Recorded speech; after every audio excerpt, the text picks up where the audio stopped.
PT Excel Smart Telecom Sejahtera Tbk mengoptimalkan layanan di Indonesia bagian timur melalui proyek Palaparing Timur yang menjangkau 35 kabupaten kota. Ya, Perseroan menyebut proyek Palapa Timur memungkinkan perseroan memperluas jaringan, meningkatkan kualitas layanan dan memperluas basis pelanggan.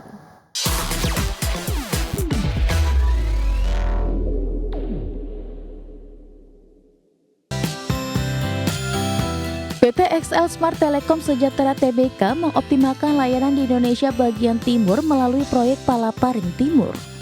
Palaparing Timur menjangkau 35 kabupaten kota yang tersebar di wilayah Nusa Tenggara Timur, Maluku, Papua, dan Papua Barat.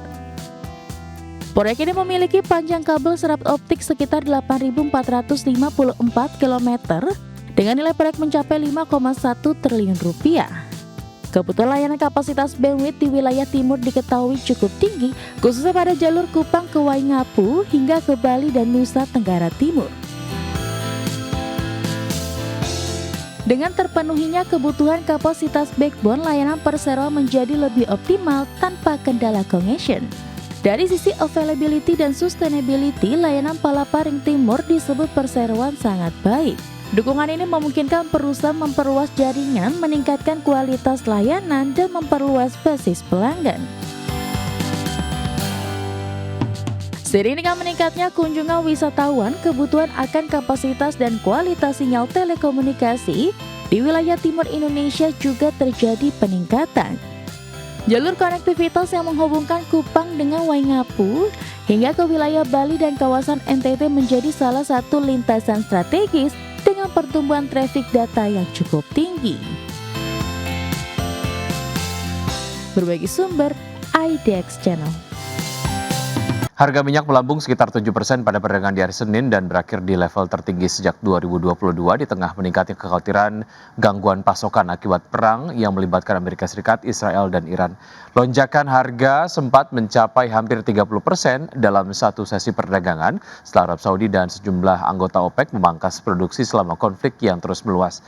Harga melonjak lebih dari 20% pada awal perdagangan di mana harga Brent sempat melonjak hingga $119,5 per barrel dan WTI mencapai $119,48 per barrel menjadi harga intraday tertinggi sejak Juni 2022. Usai kenaikan harga minyak turun dari posisi tertinggi intraday karena Amerika dan negara-negara G7 lainnya mempertimbangkan untuk memanfaatkan cadangan minyak strategis untuk membatasi tekanan inflasi dari lompatan harga energi.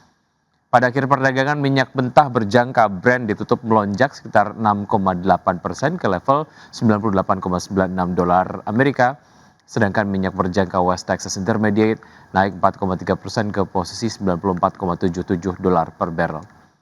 Kedua harga settlement tersebut merupakan yang tertinggi sejak Agustus 2022.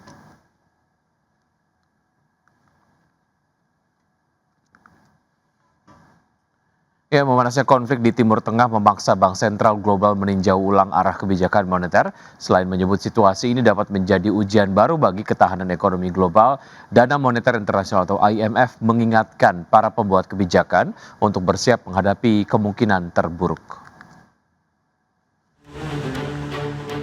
Memanasnya konflik di Timur Tengah memaksa Bank Sentral di berbagai negara meninjau ulang arah kebijakan moneternya. Lonjakan harga energi akibat konflik tersebut menciptakan tekanan baru, yakni menjaga pertumbuhan ekonomi sekaligus menahan inflasi yang berpotensi melonjak. Direktur Pelaksana Dana Moneter Internasional Kristalina Georgieva mengingatkan, situasi ini dapat menjadi ujian baru bagi ketahanan ekonomi global. Ia mengatakan para pembuat kebijakan harus memikirkan kemungkinan terburuk dan bersiap menghadapinya. IMF memperkirakan kenaikan harga minyak sebesar 10% dan bertahan sepanjang tahun dapat mendorong inflasi global naik sekitar 0,4 poin persentase. Lonjakan harga minyak yang telah menembus lebih dari 110 USD per barel memicu kekhawatiran akan gangguan pasokan energi global. Dampaknya langsung terasa di pasar keuangan Asia pada awal pekan ini dengan bursa saham melemah dan dolar Amerika Serikat menguat karena investor mencari aset aman.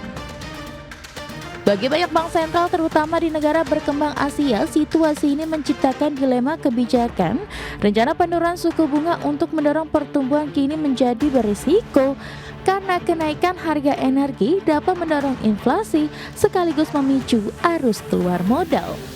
Berbagi sumber, IDX Channel.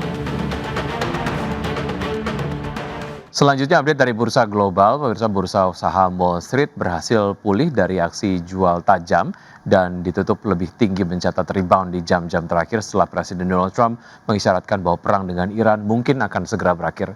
Ketiga indeks utama mengalami pemulihan di menit-menit terakhir setelah Trump mengatakan perang tersebut jauh lebih cepat dari perkiraan awal yang berkisar 4 hingga 5 minggu. Pada perdagangan hari Senin, Dow Jones Industrial Average yang menguat 0,5% ke posisi 47.740 dan S&P 500 yang naik 0,83% ke posisi 6.795 dan Nasdaq Composite yang melaju positif 1,38% ke level 22.695. Sementara itu dari bursa ekuitas Eropa berakhir di zona merah setelah sempat menyentuh level terendah dalam lebih dari 2 bulan. Tekanan terhadap pasar muncul akibat lonjakan harga minyak yang memicu kekhawatiran inflasi di tengah konflik Timur Tengah yang belum menunjukkan tanda-tanda mereda. Stoxx 600 ditutup terkoreksi 0,63% ke level 594,92. DAX Jerman melemah 0,77% ke posisi 23.409 dan FTSE 100 Inggris turun 0,34% ke level 10.249.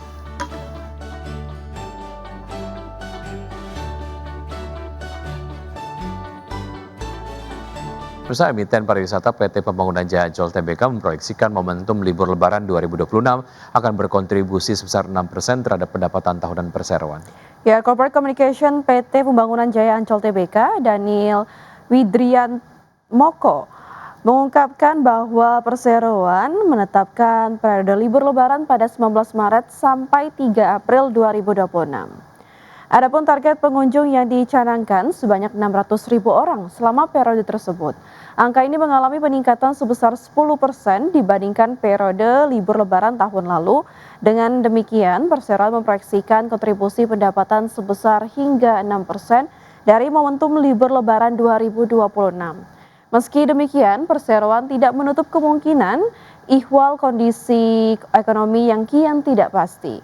Sementara itu, Equity Research Analyst Pintraco Sekuritas Ulrich Pascalis Tambolang menyatakan bahwa secara historis periode Ramadan dan Lebaran merupakan peak season bagi sektor konsumen dan pariwisata.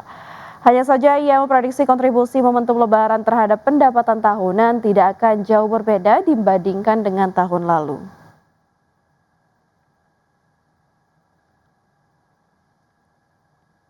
Pemirsa, kontribusi bisnis batubara PT TBS Energi Utama Tbk atau TOBA terus menyusut seiring strategi perusahaan beralih ke bisnis hijau. Ya, sepanjang 2025 perusahaan menata ulang portofolio usaha dengan memperkuat sektor pengelolaan limbah, energi terbarukan, dan kendaraan listrik. PT TBS Energi Utama Tbk menata ulang portofolio bisnis sepanjang 2025 sebagai bagian dari transisi menuju bisnis hijau. Salah satunya dengan menuntaskan akuisisi Bemscore Environment yang kini beroperasi dengan nama Cora Environment di Singapura. Langkah ini memperkuat posisi perusahaan dalam bisnis pengelolaan limbah dan menjadi salah satu pilar pertumbuhan baru. Dalam laporan terbaru, TOBA membukukan EBITDA disesuaikan posisi sebesar 47,2 juta dolar Amerika Serikat dengan saldo kas mencapai 102,3 juta dolar Amerika Serikat atau naik 15% dari tahun sebelumnya. Pendapatan terbesar masih datang dari segmen batubara sebesar 194,6 juta dolar Amerika Serikat, diikuti segmen pengelola limbah sebesar 155,4 juta dolar Amerika Serikat. Secara proporsi, kontribusi bisnis pertambangan dan perdagangan batubara turun dari 81% menjadi 51%. Direktur TOBA Julie Oktarina menyebut penurunan ini mencerminkan strategi perusahaan untuk mengurangi exposure batubara dan mempercepat pengembangan bisnis berkelanjutan. Kedepan TOBA akan memperkuat bisnis pengelolaan limbah, energi terbarukan, serta ekosistem motor listrik Elektrum melalui skema Rent to Own. Berbagai sumber, IDX Channel.